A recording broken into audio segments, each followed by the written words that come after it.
Fuck around, make my 40 pop. Chapter 17 of Boruto is going to be what we all think it's probably going to be.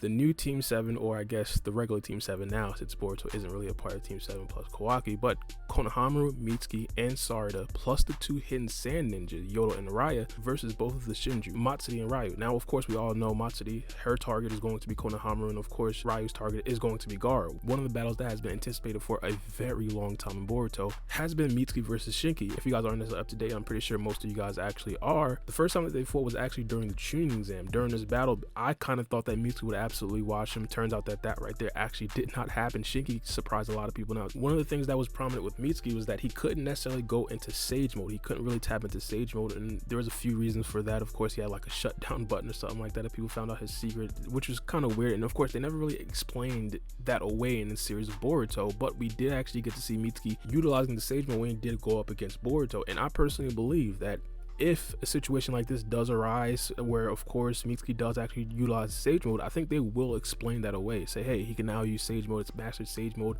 The only thing is, of course, I don't necessarily think that Mitsuki will be as strong enough to take down Shinki by himself. So of course this will be a team effort. And of course, speaking of the team effort, I'm excited to see exactly what Sarada does in the next chapter. Of her main, let's say, Shinju counterpart is going to be Hidari.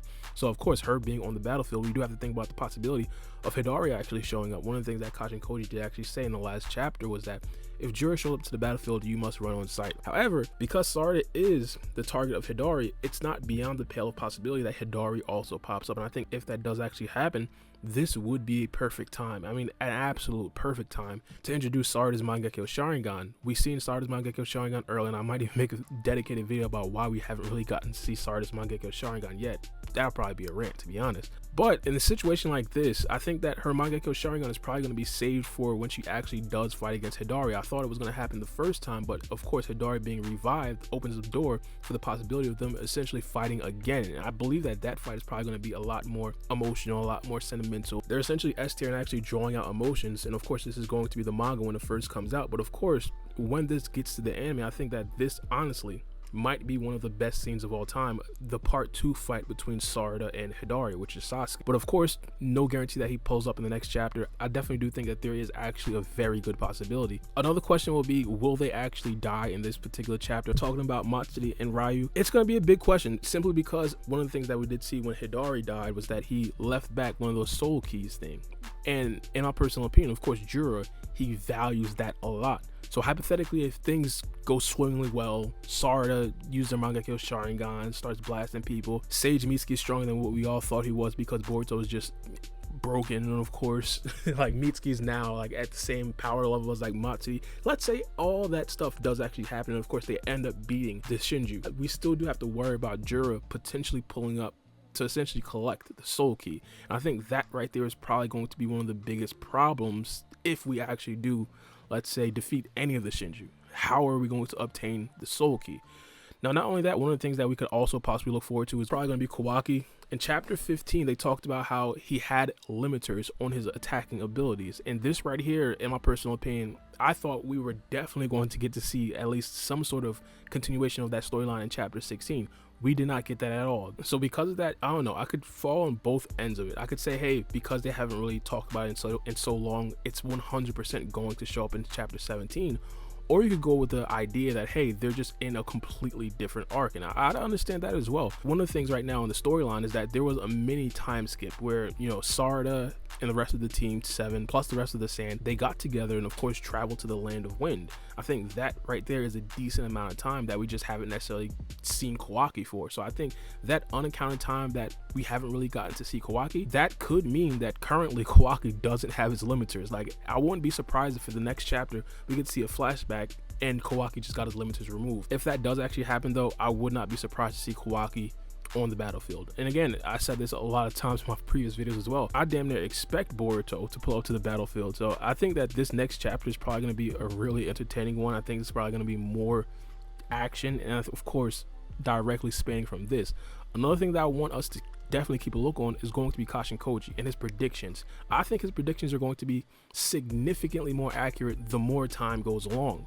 For example, in chapter 16, he talked about how he didn't necessarily know if Matsuri or Ryu or both of them were actually going to pull up to the Hidden Sand Village. Now he knows for a fact the possibility that he's going to be looking at, or the actual possibility, or the true possibility, is the one where both of them show up to the Hidden Sand Village. And of course, there's going to be things that branch out from that. And of course, one of the other things that Kashin Koji did tell Shikamaru, he said to choose 2 sand ninjas. He didn't necessarily tell him specifically which one. So of course, I believe that that right there is also going to make his predictions even more accurate. So as time goes on, Kashin Koji is going to be significantly more important, significantly more accurate, and of course significantly more paramount to the actual storyline and the actual plot of Boruto. I'm super happy for that. Like, let's be honest, Kashin Koji is a super cool character, the clone of Jiraiya Sensei. And of course, I know we haven't necessarily talked about reanimated characters too much, but the advent of Kashin Koji pretty much like deaded all conversation about reanimating Jiraiya. I remember early on in the series, or early on part 1, we talked about potentially seeing Obito later on down the line in the series, maybe Itachi later on down the line in the series. But of course, Jiraiya was one of those characters.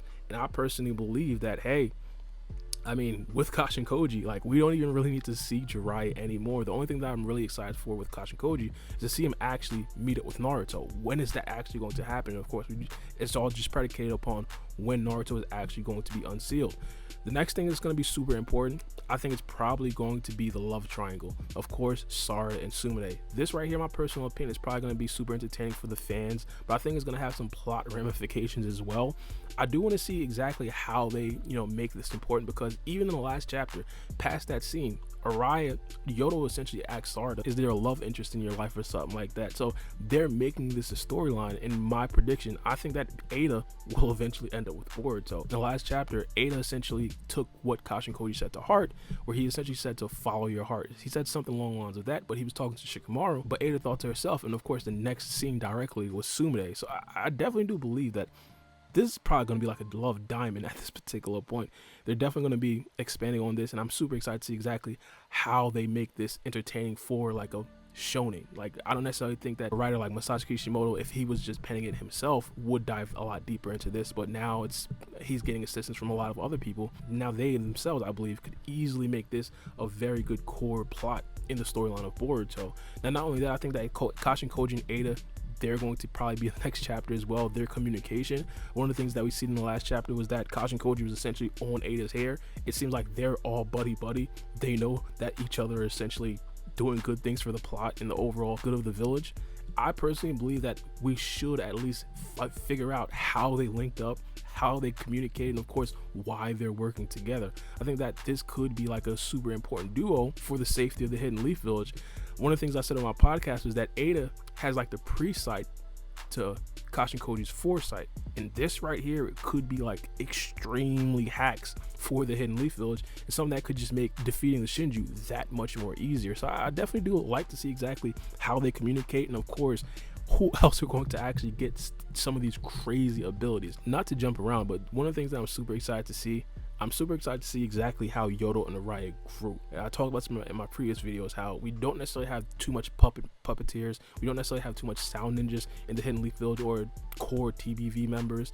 So we haven't necessarily gotten to see the elites of the elites puppetry or the elites of the elites sound ninja. So I think these two could essentially be like Kage tier level, and their main abilities is like sound and puppetry. I think that would be amazing to see, and for their utility, you never know, maybe the Shinju are actually susceptible to sound jutsu, maybe they're susceptible to sound genjutsu, maybe they're susceptible to some sort of puppetry like the poison. You never really know. So I think that those two additions were super important to the actual storyline, because again, Sarada, Mitsuki, and Konohamaru, they don't really do what those sound ninjas do, and I'm super excited to see exactly how they work together. But let me know what you guys think about this next chapter in the comment section down below. I think it's going to be a banger. I think it's probably going to be one of the best chapters so far. It's going to be the first chapter in the next volume, so of course they're definitely going to want to stack it with a lot of entertainment. But let me know what you guys think. It's been your boy Barry B, and we out. It's a knife.